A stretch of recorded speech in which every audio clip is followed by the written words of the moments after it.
how to do these planer blades, so you could probably do them yourself in the shop. I do a lot of these, sharpening these. So what you're looking at here is a bench sander. So it's just a belt sander that goes on the bench, and it has a table on it in front of it. And it just, the belt is coming down. This is my fixture here in the front. So let me kind of show you how this fixturing works. I've got a board here, and this board, I want to put it up by the camera so you can kind of see that it has got a groove all the way along, and that's what I run the planer blades in, and that's my gauge. And then I've got a little cavity that I carved in here, just a little pocket.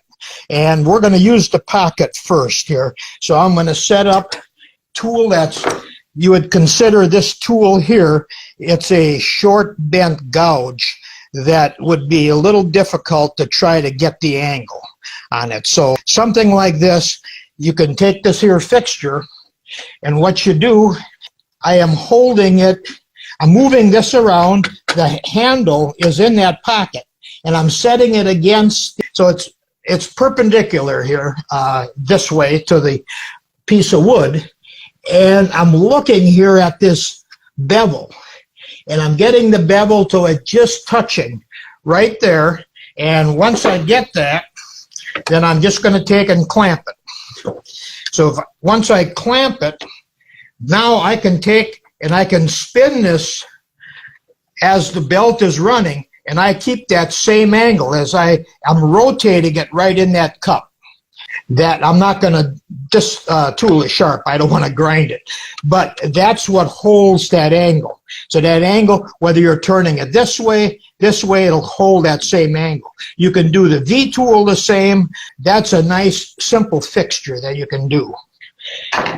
Here I've got for one of my planes, this plane here, I have the blade, and the way I set that up, now I'm not going to take the chip breaker off, it doesn't need to come off, but what I do is I set that up the same way as I did the carving chisel. I'm using the slot here, setting it up to where I'm looking at that bevel here on the side and making sure it's right up against it all the way, and that there's no gap in the top. Then I'm going to clamp it.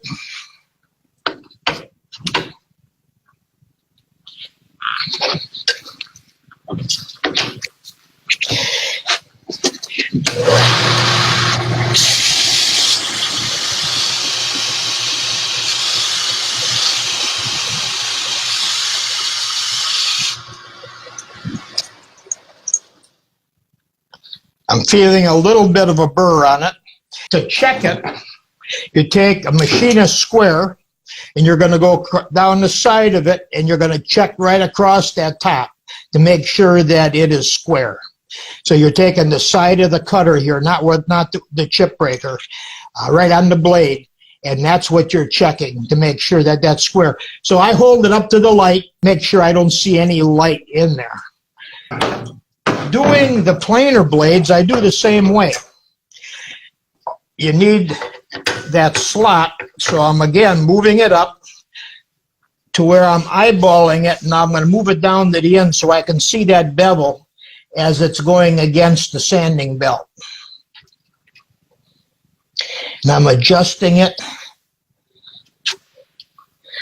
Okay, I'm making sure it's tight and that it's tight up against there. Now I just sharpened these blades. The table moved. So let me get back to I like to square this table up, and it just slid down on me. Didn't have the nut tight enough, I guess. All right, so now I'm eyeballing that bevel, making sure I'm tight going across, and I put on the clamps.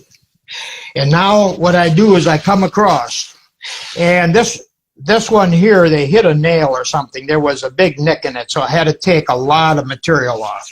And as I'm doing that, I just take a straight edge.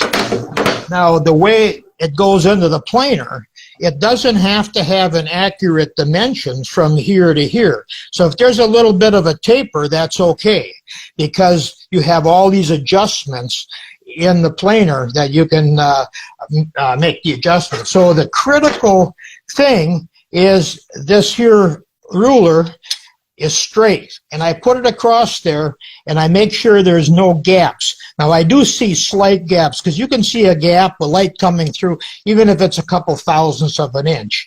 And I don't worry about 2 or 3 thousandths.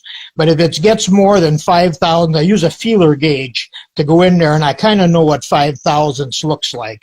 So I try to keep it flat within about 5 thousandths. And it's pretty easy to do, because when you're coming across this, you know, if you get a little bit of a high side here, let's say I have a high spot here, I just kind of put a little bit more pressure right on that spot until I get everything flat.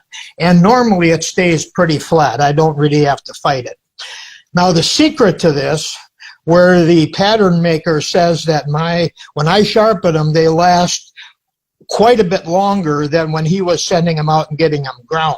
When they'd send it to the machine shop would just grind it, and they wouldn't buff it. But what I'm doing is I put it on the buffer, you know, with the buffing compound, and I'm getting that razor edge so he can shave with these here blades. And that is, I think, makes the difference. So I get all his business.